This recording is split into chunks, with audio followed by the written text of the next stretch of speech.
waxaan halkan waxa ka dhacday horta dhibaato aad iyo aad naxdin xun oo maxaan ku daran indhaha bini'aadmiga iyo qalbiga bini'aadmigaba waxa weeyaan halkan rag iska hurdag meeshoodii ganacsiga ayaa saaka salaadii subax shantii subaxnimo markay ahayd jabhad hubaysan oo maxaan ku dhahday nuux taani maamulo oo isagu ka dambeeyo ilmaadeeradii oo la wada yaqaano hebel iyo hebel loo yaqaano ee ragan laayay salaadii subax bay laayeen isaga ayaa annagu dad waxaan nahay isdhalay oo wada dhashay oo yaqaano isyaqaana isna xog og inuu nuux taani ka dambeeyana xog baanu ku ognahay aanan ku cadaynayna waxa weeyaan halkan rag baa lagu laayay si mudarre ah loo laayay waxaa la leeyahay heshiis baa dhacay intoo lala qayilay iyaa salaadii subaxee saaka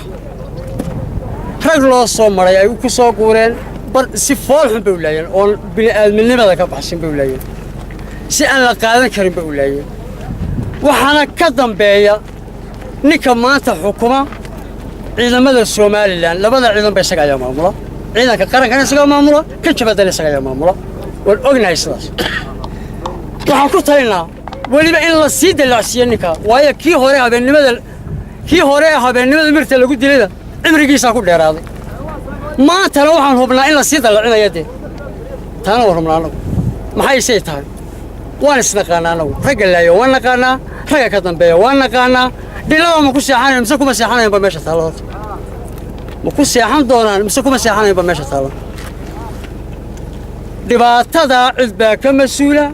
nabiguna wuxuu calayhi salaatu wasalaam fidnadu waa hurudaagu ninkii sala kiciye nacdala ku dhacday fidnada waa la kiciyey reer xareed baa kiciyey reer dhabar baa kiciyey waxay kiciyey janaka nuux taani baa kiciyey weli sidaa daraaddeed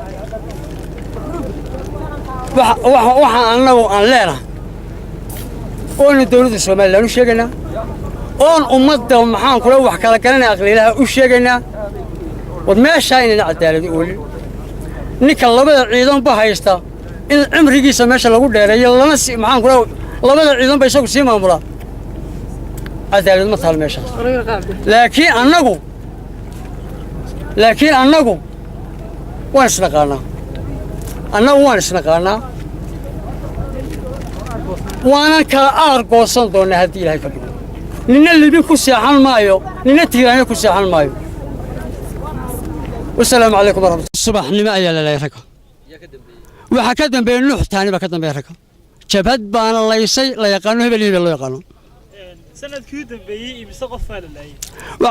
wax mir dagaal wixii ka dhacay ma laakiin wax mir lagu laayo waxa weeyaan waa dhacdadii labaad ragga ma la soo doontay imisa wax iinoo ka dhaxaysay ama godob qaaraanadu ka dhaxaysay ma jirtaa weerartay waa arrin soo socotay ilaa gumban isku ognahay anagu oon isnaqaanaa hadafka naga soo baxay way ogyiin hadafka ka soo baxana anagu ognahay waxaanu ognahay inuu nuux taani arrinka ka dambeeyo isagu raggana ka dambeeyo in la laayana isagu ugu talagalay dhammaanna adeer buu waday wala yaqaan adeero hebel baanu garan haddii la weydiiyo sheegi doonaa haddii la kale caalamka maxaad ka codsanaysaa ayaa laga qaadaa cadaalad darro meeshan ma taalo ninka labada ciidanba maamula in kursiga lagu sii haya cadaalad ma taalo annagu waxaan aqbali doonana ma waxaan qaadan doonana ma bismillaahi raxmaani raxiim horta sida khayr aan layna waafajiyo aniga waxa la magacayga Ayib Aw Axmed Caatay ninka meeshan joogay baan haa ilaa xilliga xabadu bilaabantay ilaa xalay haatan ay wada qayreen shalay ilaa haatan kuwaanu wada joognay ayaana xalay soo duuray cidii ka dambaysayna horaa la idinku soo sheegan malinaya waxa ay dhanaayeen qiyaastii 5 iyo 10 inta kale dibadda ay joogtay laakiin 7 nin baa soo galay 7 nin bay 4 guri gashay 3 guri gashay markaas sidii loo laayay dadka waxa nin walba kii oo hurda ayaa lagu qabtay xabadda waana la iswada garanaa ninka kolka xabadda la dul mariyo oo madaxa kor u qaado ninka la garta la dilay hebela cidii la garta ayaa la dilay